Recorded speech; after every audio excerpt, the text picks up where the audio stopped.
Hello dear spirit, चलिए आज की क्लास स्टार्ट करते हैं। हम पढ़ रहे हैं छत्तीसगढ़ की जनजातियाँ। टी के वैष्णव जी की किताब से हम जो है इसका अध्ययन कर रहे हैं। आज जो है हम चैप्टर सेकंड पढ़ने वाले हैं।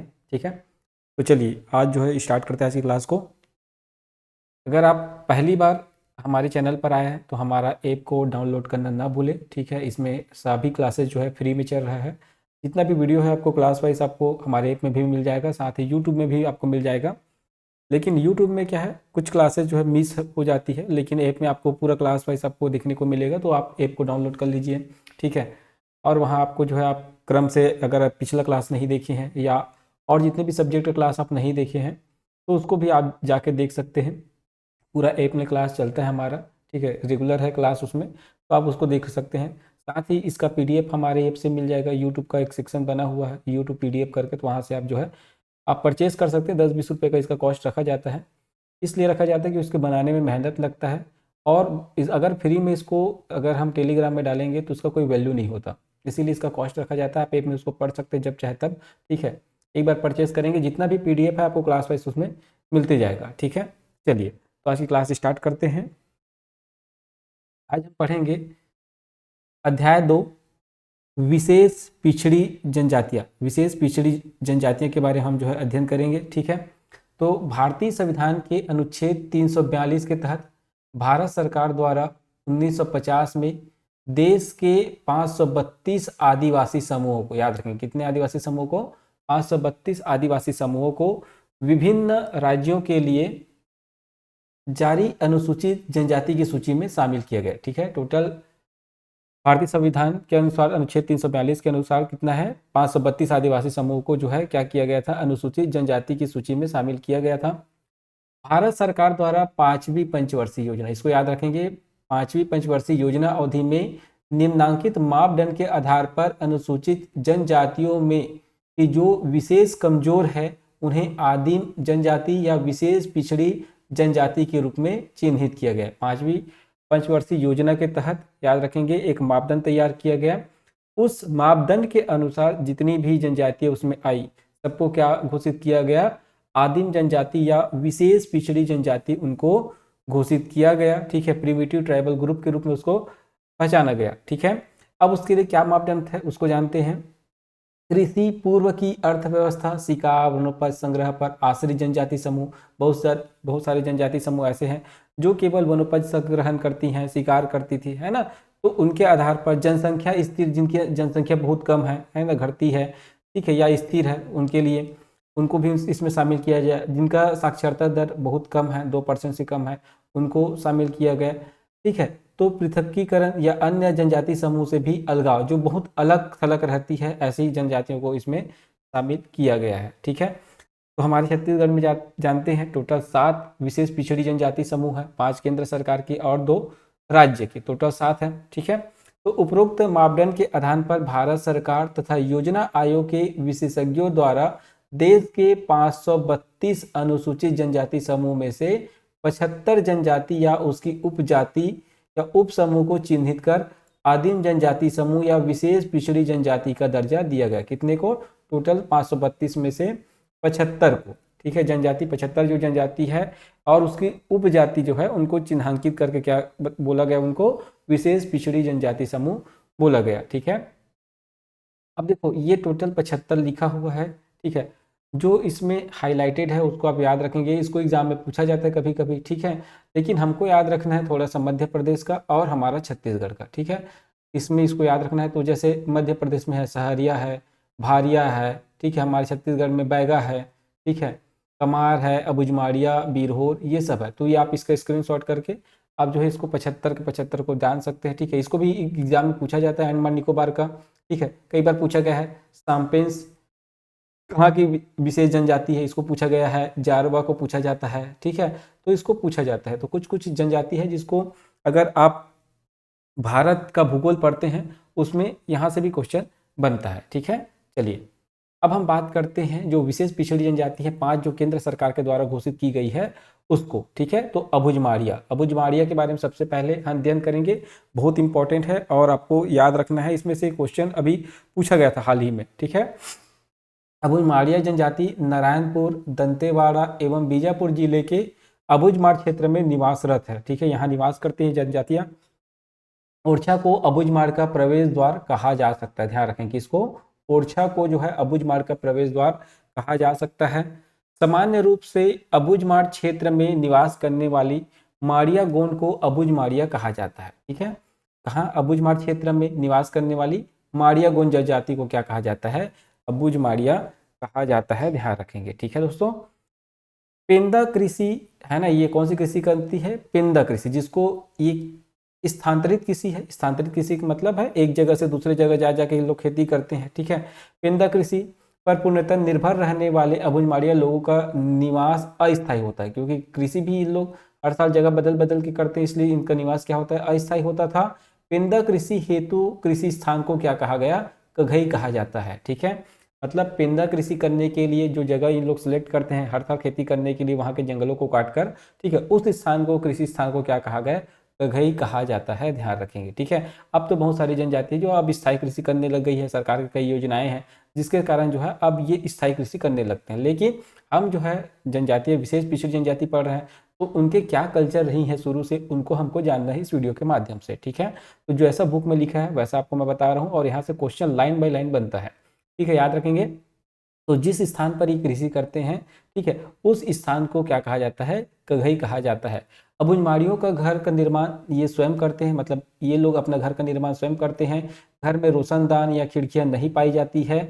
घर में बरामदा होता है, जिसको क्या कहा जाता है, बरामदा होता है। अगहा होता है, एक बैठक कक्ष होता है जिसको अगहा, हम लोग जानते हैं ना, बैठक रूम बनाते हैं, उसको अगहा कहा जाता है। ठीक है, आंगड़ी, रसोई को क्या कहा जाता है, आंगड़ी कहा जाता है। और संग्रहण कक्ष जो होता है उसको क्या कहा जाता है, लोनु कहा जाता है। और यहाँ बाड़ी भी होता है। लोनु में ही इनका कुल देवता का निवास स्थान होता है, मतलब जो संग्रहण कक्ष है यही इनके देवता का क्या होता है, निवास स्थान होता है, जिसको लोनु के नाम से जानते हैं। घरेलू सामान में सोने के लिए, ठीक है, सोने के लिए जो है अल्पांजी, बैठने के लिए पोई, मतलब जिसमें जिनको सोना होता है उसको अल्पांजी के नाम से, बैठने के लिए जैसे अपन चटाई रखते हैं ना उसको पोई। ठीक है, अनाज कूटने के लिए ढेकी, मूसल, अनाज पीसने का जाता। ठीक है, भोजन बनाने व खाने पीने के लिए मिट्टी, एल्युमिनियम, लोहे व पीतल के बर्तन आदि का उपयोग ये करते हैं। ठीक है, मूसल तो आप देखे होंगे प्राय प्राय। ठीक है, ढेकी आप लोग अब नहीं देखे होंगे, पहले जो है किसान के यहाँ प्राय ये पाया जाता था। ऐसा होता है, इसको एक तरफ से ऐसे एक महिला या पुरुष के द्वारा ऐसे वो किया जाता है, और यहाँ पर जो है चावल धान को रखा जाता था, इस ऐसे कूटने का काम आता था, उसको ढेकी बोलते हैं। ठीक है,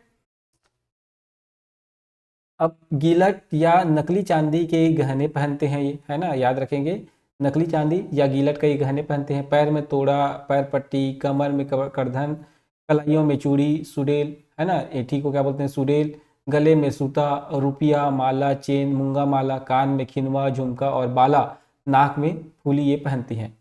मुँहे की शराब व सल्फी का उपयोग जन्म से लेके मृत्यु तक के सभी संस्कारों में अनिवार्य है। जनजाति में एक विशेष है ये चीज़।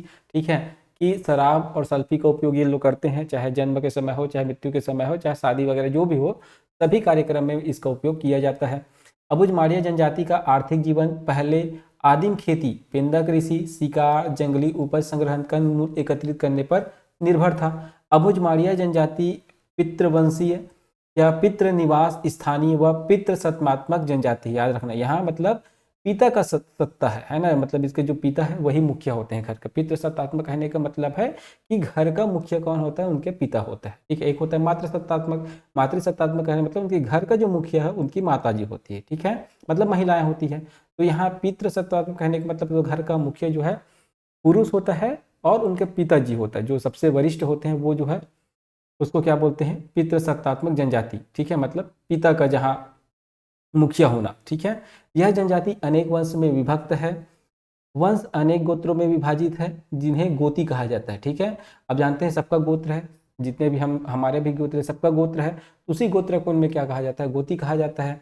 इनके प्रमुख गोत्र है अक्का, मंडावी, धुरवा, उसेंडी, मरका, गुंठा, अटमी, लखमी, बड्डे, ठोंडा इत्यादि। ठीक है, प्रसव, अब याद रखेंगे कि प्रसव परिवार की बुजुर्ग महिलाएं करती है। यहाँ की जो महिलाएं होती हैं इनका प्रसव कौन कहलाती है, यहाँ के जो इनके ही कुल के ही जो महिला होती हैं, ठीक है, बुजुर्ग महिलाएं या इसके जो रिश्तेदार है वो क्या कराती है, इनका प्रसव कराती है। प्रसव के लिए कूरमा, एक झोपड़ी बनाया जाता है जिसको कूरमा के नाम से जानते हैं। प्रसव के लिए कूरमा झोपड़ा, पृथक से प्रसव झोपड़ी बनाया जाता था। शिशु की नाल तीर या छुरी से काटी जाती थी, याद रखेंगे, ठीक है। इसको जो प्रसव घर होता है, अब याद रखेंगे, जो प्रसव घर होता था इनका, उसको क्या नाम देते हैं, उर्मा के नाम से जानते हैं, ध्यान रखेंगे, ठीक है। अब तो गवर्नमेंट इतना जागरूक कर रही है कि अब हॉस्पिटल में जो है प्रसव किया जाए, है ना, बट याद रखेंगे इसको एग्जाम में पूछा जाता है तो प्रसव के लिए जो पृथक से झोपड़ी बनाई जाती है उसको कुरमा के नाम से जानते हैं, ठीक है। और शिशु की नाल को तीर या छुरी से काटी जाती है, ठीक है। विवाह प्रस्ताव वर पक्ष की ओर से आता है। जब अब शादी की जब बात होती है तो सबसे पहले प्रस्ताव कौन लाएगा, वर पक्ष की ओर से, लड़के की तरफ से आता है।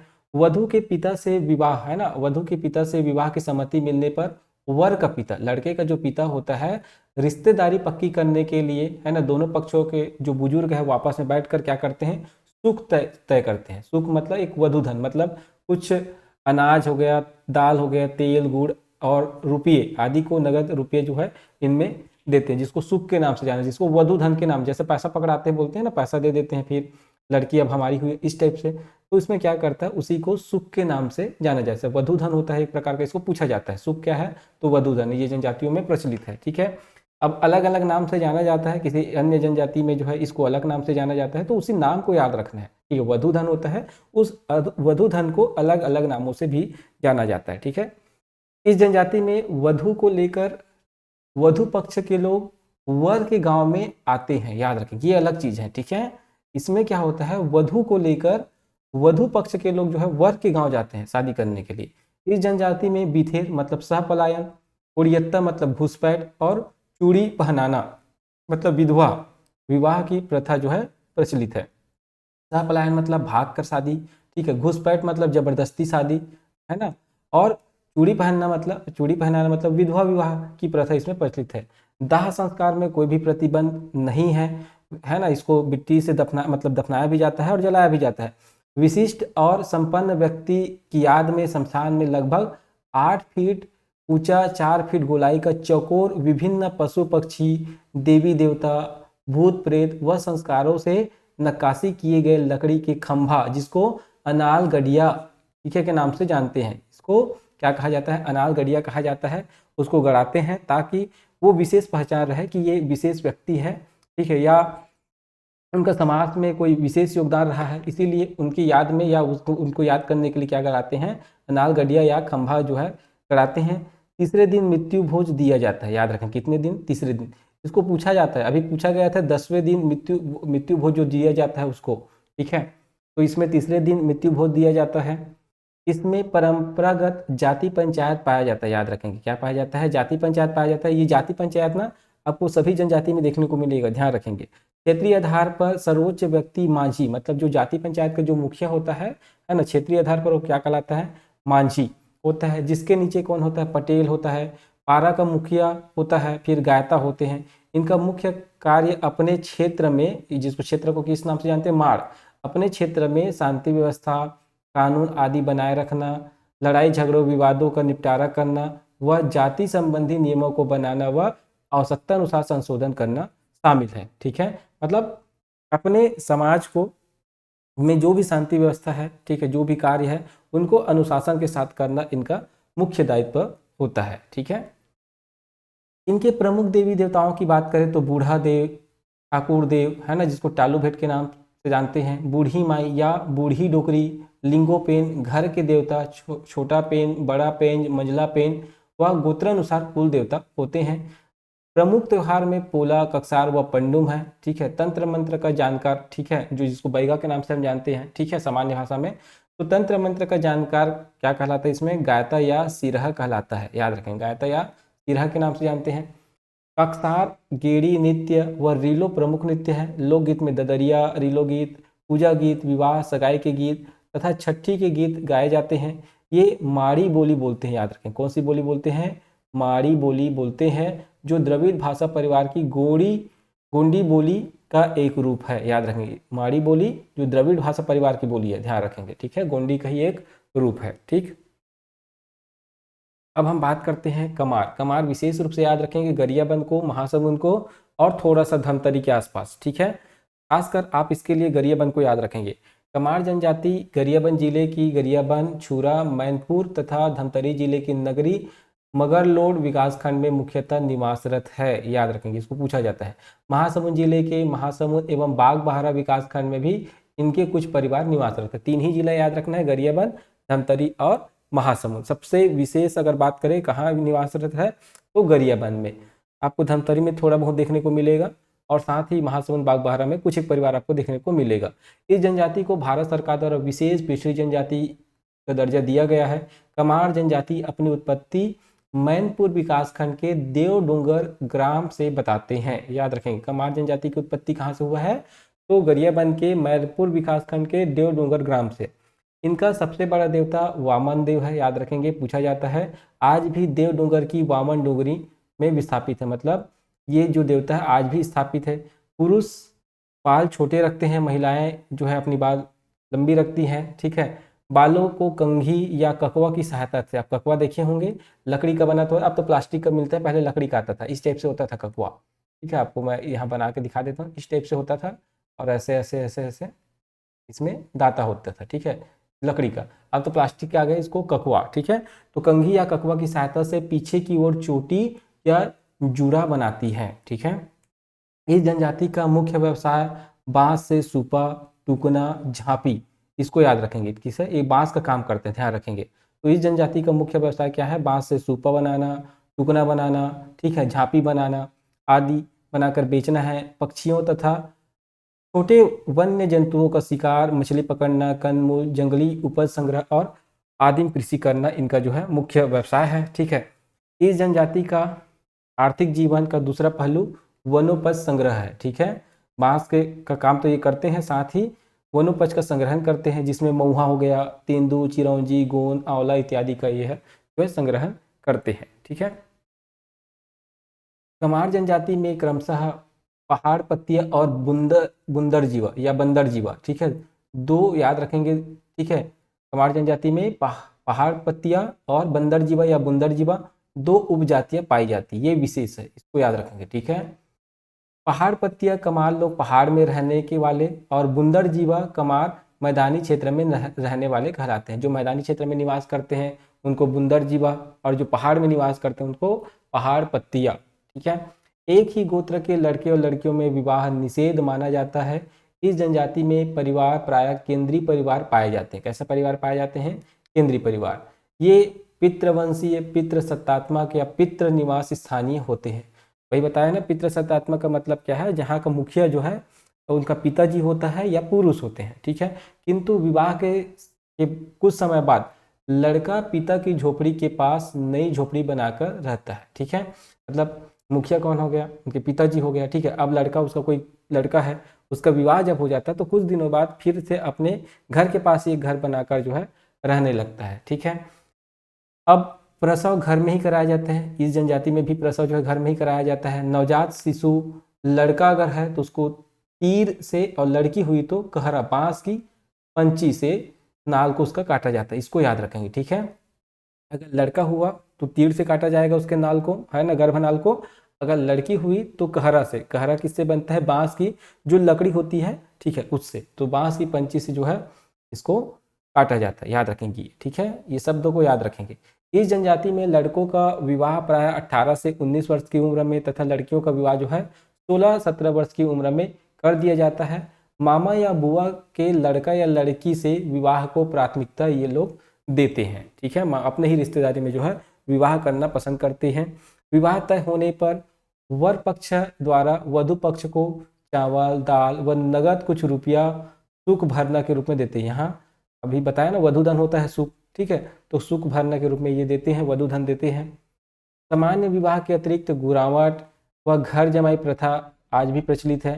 पैठू मतलब घुसपैठ विवाह, उड़रिया मतलब सपलायन भागकर को परंपरागत सामाजिक पंचायत में सामाजिक दंड के बाद समाज स्वीकृति मिल जाती है। मतलब अगर कोई भाग के शादी कर रहा है उसको उड़रिया विवाह के नाम से जानते हैं। उसके बाद समाज में वो मिलकर, मतलब समाज में को उनको दंड देती है और जो भी दंड रहता है उसको वो स्वीकार करता है और स्वीकार करने के बाद जो है समाज उसको एक्सेप्ट कर लेती है, ठीक है। प्राय अब ये सब में होता है। मृत्युपरांत मृतक के शरीर को दफनाते हैं। तीसरे दिन तीजनाहवन होता है यहाँ, वहाँ मृत्यु भोज होता था इसके पहले वाले जनजाति में, अब जो है ना तो यहाँ तीजनाहवन होता है।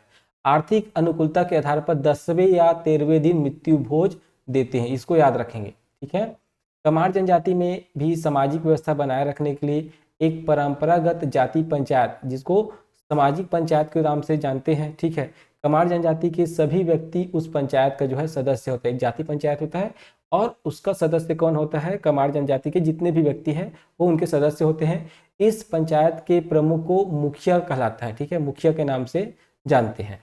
सामान्य जातिगत विवादों का निपटारा गांव में ही रख कर लिया जाता है। अनेक ग्रामों को मिलाकर एक क्षेत्रीय स्तर पर जाति पंचायत बनाई जाती है। ठीक है, कमार जनजाति के प्रमुख देवता में देव कचना, धुरवा देव, बूढ़ा देव, ठाकुर देव, वामन देव, दुल्हा देव, बड़ी माता, मंझली माता, छोटी माता, बूढ़ी माई, धरती माता आदि है। पोगरी देवता है ना, उनके जो कुल देवता उनको पोगरी देवता के नाम से जानते हैं।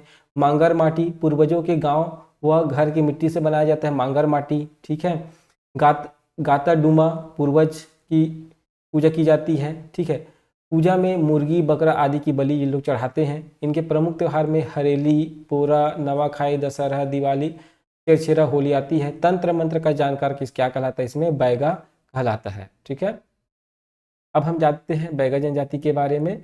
तो बैगा छत्तीसगढ़ की एक विशेष पिछड़ी जनजाति है। इस राज्य में बैगा जनजाति के लोग मुख्यतः कवर्धा और बिलासपुर, याद रखें 2 क्षेत्र कवर्धा और बिलासपुर जिले में पाए जाते हैं। किंवदंतियों के अनुसार ब्रह्मा जी ने सृष्टि की रचना की, तब 2 व्यक्ति उत्पन्न किए। एक को ब्रह्मा जी ने नागर मतलब हल प्रदान किया, वह नागर लेकर खेती करने लगा तथा गोंड कहलाया। क्या कहलाया, जिनको नागर दिया वो गोंड कहलाया। दूसरे को ब्रह्मा जी ने टंगिया दिया, कुल्हाड़ी, वह कुल्हाड़ी लेकर जंगल काटने चला गया। क्योंकि उस समय वस्त्र नहीं था अतः यह नंगा बैगा कहलाया। ठीक है, मतलब ऐसी कपड़ा बिना कपड़ा का वो चला गया, इसको नंगा बैगा कहलाया। बैगा जनजाति के लोग इन्हीं को अपना पूर्वज मानते हैं। बैगा जनजाति की महिलाएं शरीर में, हाथ पैर, चेहरे पर स्थानीय बादी की जाति की महिलाओं से गोदना गुदवाती है। ठीक है, तो कौन सा स्थानीय जो बादी जाति की महिलाओं से क्या करते हैं लोग, गोदना गुदवाते हैं। कमर में करधन, गले में रुपया माला, चेन माला, सुतिया, कांच की मोतियों की गुड़िया माला, हाथों में कांच की चूड़ियाँ, कलाई में एठी, नाक में लौ, कान में खिनवा, कर्णफूल आदि ये पहनती है। इनके अधिकांश गहने गिलट या नकली चांदी के होते हैं। ठीक है, प्राय याद रखेंगे नकली चांदी की ये जो है गहने पहनते हैं। बैगा जनजाति के लोग पहले जंगल काटकर उसे जलाकर राख में खेती करते थे, जिसको बेवर खेती के नाम से जानते हैं। ठीक है, वर्तमान में अब ये जो है स्थायी खेती करने लग गए हैं। ठीक है, बैगा जनजाति कई अंतः विवाही उपजातियां पाई जाती है। इसके प्रमुख उपजाति है बिंझवार, भरोटिया, नरोटिया, राम भैना, कट भैना, दूध भैना, कोंडवान, गोंड भैना, कुरका बैगा, सावद बैगा आदि। उपजातियां विभिन्न बहिर्विवाही गोती गोत्र में विभक्त है। ठीक है, प्रसव घर में ही स्थानीय सुनमाई है ना, एक बुजुर्ग महिला होती है जो प्रसव कराती है, जिसको सुनमाई के नाम से जानते हैं, तथा परिवार के बुजुर्ग महिलाएं करवाती है। ठीक है, बुजुर्ग महिलाएं होती है। विवाह प्रस्ताव वर पक्ष की ओर से होता है। ठीक है, मामा बुआ के लड़के लड़कियों के बीच आपस में विवाह हो जाता है। वर पक्ष द्वारा वधु पक्ष को खर्ची, इसमें जो वधु धन दिया जाता है इसको खर्ची के नाम से जानते हैं, याद रखेंगे। ठीक है, बैगा जनजाति में इस नाम से जानते हैं, खर्ची के नाम से। इसमें क्या क्या होता है, चावल, दाल, तेल, गुड़ है ना, और अन्न होता है, और अन्न के साथ कुछ रुपये होते हैं। ये जो है वधु धन के रूप में दिया जाता है। ठीक है, जिसको खर्ची के नाम से जानते हैं। इनमें लमसेना विवाह, सेवा विवाह है ना, अगर लड़का सक्षम नहीं है तो लड़की के घर जाकर कुछ देर रहकर सेवा करके जो विवाह करता है उसको लमसेना विवाह या सेवा विवाह के नाम से जानते हैं। चोरी विवाह मतलब भाग कर है ना, जिसमें उड़हरिया के नाम से जानते हैं पिछली जनजाति में। इसमें चोरी विवाह के नाम से जानते हैं इसको सहपलायन। पैठू विवाह मतलब घूसपैठ जबरदस्ती शादी करना। एक होता है गुरावट विवाह मतलब एक्सचेंज। गुरावट तो सामान्य आपको जातियों में भी देखने को मिलेगा। गुरावट विवाह जो है एक्सचेंज होता है, मतलब एक लड़का है, इधर एक लड़की है, लड़की का भाई और इधर लड़के का भाई, इसका विवाह इसके साथ है ना, ये बॉय है ये गर्ल है, और ये जो है बॉय है और ये गर्ल है। ठीक है, तो इस लड़के का विवाह इस लड़के का विवाह इस लड़की के साथ, और इस लड़के का विवाह जो है इस लड़की के साथ हो जाता है, मतलब एक ही परिवार के। इसको बोलते हैं एक्सचेंज या गुरावट विवाह। ठीक है, पुनर्विवाह को हम इसमें क्या नाम से जानते हैं, खड़ोड़ी के नाम से जानते हैं। खड़ोड़ी विवाह या पुनर्विवाह के नाम से जानते हैं, जो इस समाज में जो है प्रचलित है। इनमें पंचायत जाति पंचायत पाया जाता है। इस पंचायत में मुकद्दम, दीवान, समरथ और चपरासी आदि पदाधिकारी होते हैं। ठीक है, इनके जाति पंचायत में कौन कौन से पदाधिकारी होते हैं? मुकद्दम, दीवान, समरथ और चपरासी। इनके प्रमुख देवी देवता बूढ़ा देव, ठाकुर देव, नारायण देव, भीमसेन, घनश्याम देव, धरती माता, ठकुराइन माई, खैर माई, रात माई, बाग देव, बूढ़ी माई, दूल्हा देव आदि इनके जो है प्रमुख देवी देवता है, ध्यान रखेंगे। इनके प्रमुख त्योहारों में हरेली है, पोला है, नवाखाई, दशहरा, काली चौदस, दिवाली, कर्मा पूजा, होली इत्यादि। ठीक है, भूमिका इनके देवी देवता का पुजारी व भूत प्रेत भगाने वाला होता है, याद रखेंगे। ठीक है, इनके भूमिका के नाम से जानते हैं, जो भूत प्रेत भगाने वाला होता है उनको, ठीक है, या पुजारी को।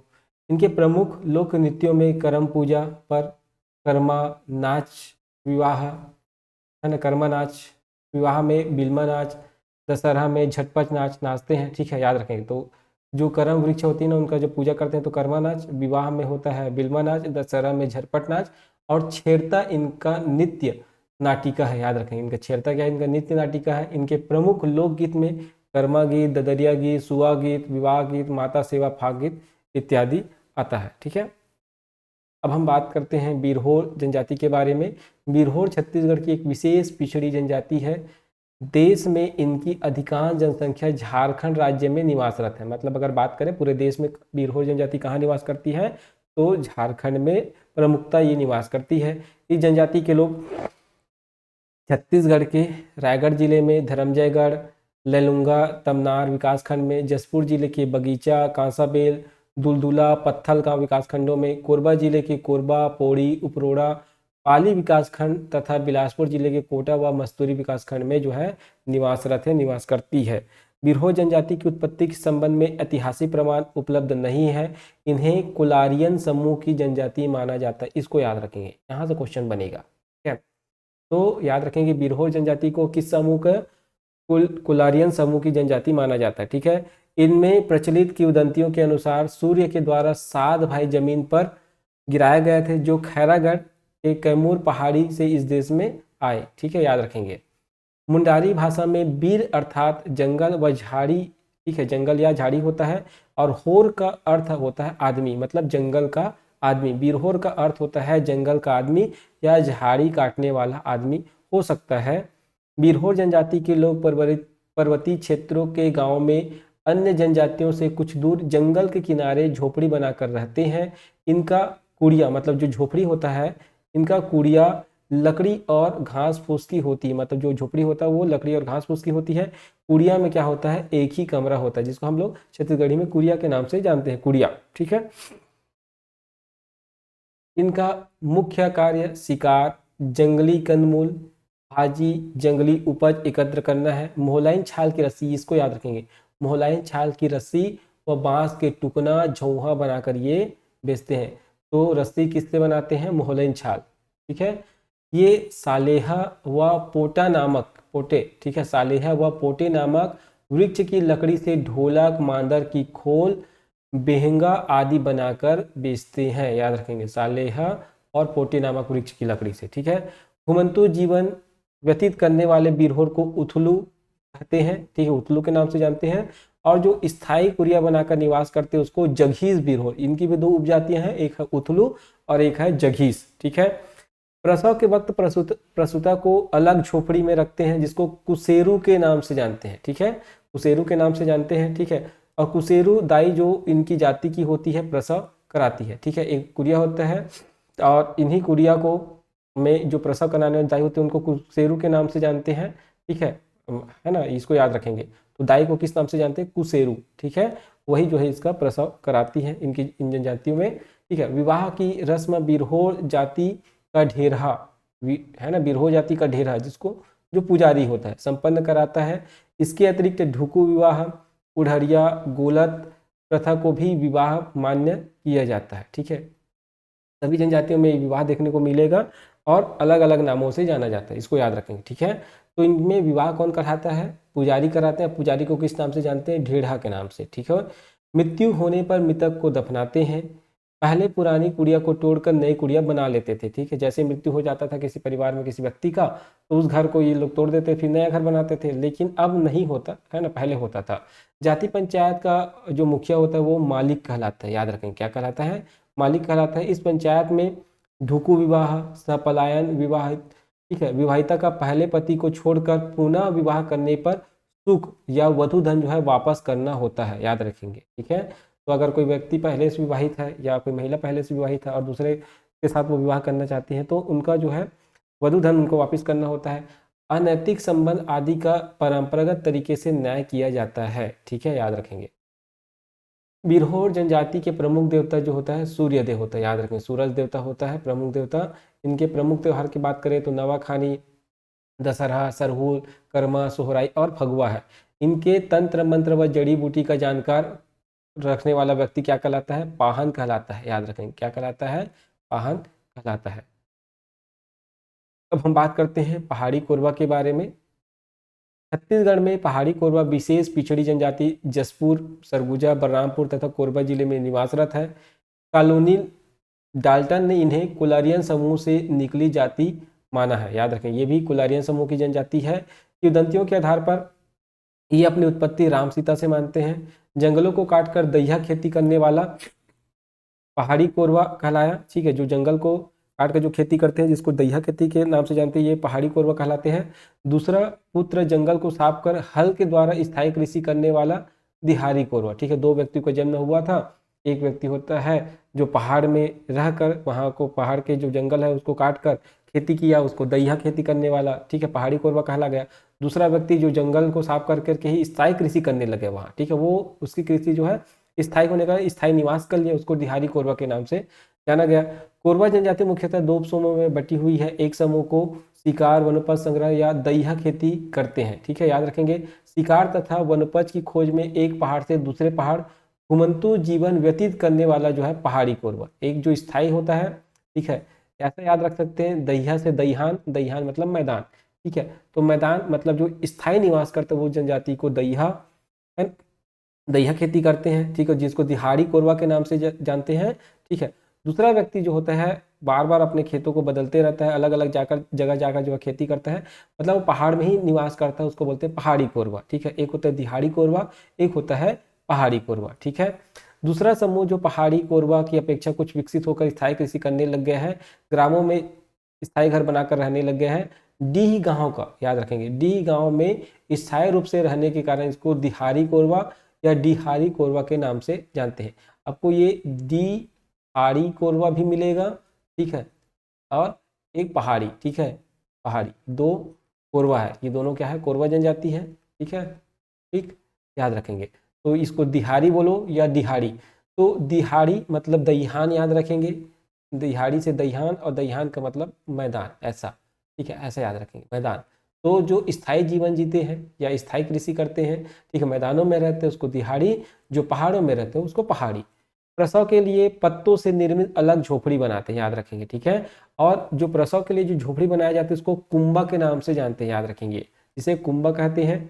प्रसव इसी झोपड़ी में स्थानीय दाई जिसे डोंगिन, डोंगिन दाई जो है इनका प्रसव कराती है। ध्यान रखेंगे, इनकी जो महिलाएं होती हैं इस जनजाति की, अगर उनका प्रसव कराना है तो कुंबा में उनको रखते हैं, और कुंबा में रखने के बाद जो दाई होती है, जो बुजुर्ग महिलाएं होती है जिसको डोंगिन के नाम से जानते हैं, वो जो है क्या करती है, प्रसव का कार्य जो है कराती है। ठीक है, विवाह का प्रस्ताव वर पक्ष की ओर से ही आता है।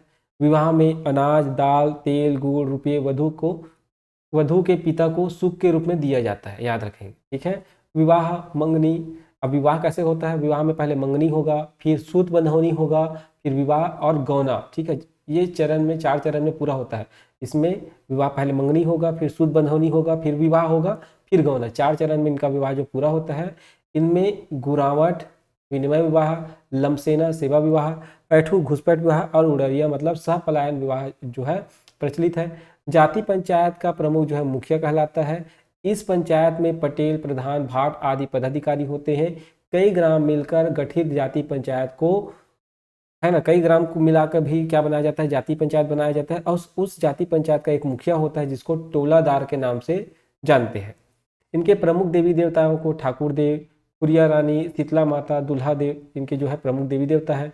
इनमें तंत्र मंत्र का जानकार व्यक्ति को किस नाम से जानते हैं? बैगा, जिसको दीवार बैगा कहलाता है, याद रखेंगे। ठीक है, इस जनजाति के लोग कर्मा, बिहाव, परघनी, रह आदि नाच जो है नाचते हैं। लोकगीतों में कर्मा गीत, बिहाव गीत, फाग गीत आदि प्रमुख है। इनकी अपनी विशिष्ट बोली है जिन्हें कोरवा बोली के नाम से जानते हैं। ठीक है, कोरवा बोली कहा जाता है। ठीक है, तो ये रहा आज की क्लास, सेकंड चैप्टर। ठीक है, हम चैप्टर वाइज जो है इसका अध्ययन कर रहे हैं। तो आज के लिए बस इतना ही। अगर आप चैनल पर पहली बार आए हैं तो हमारा ऐप को जरूर डाउनलोड करें, साथ ही PDF आपको वहाँ मिल जाएगा। और हमारे चैनल को सब्सक्राइब करें, लाइक करें, वीडियो को शेयर करें। ठीक है दोस्तों।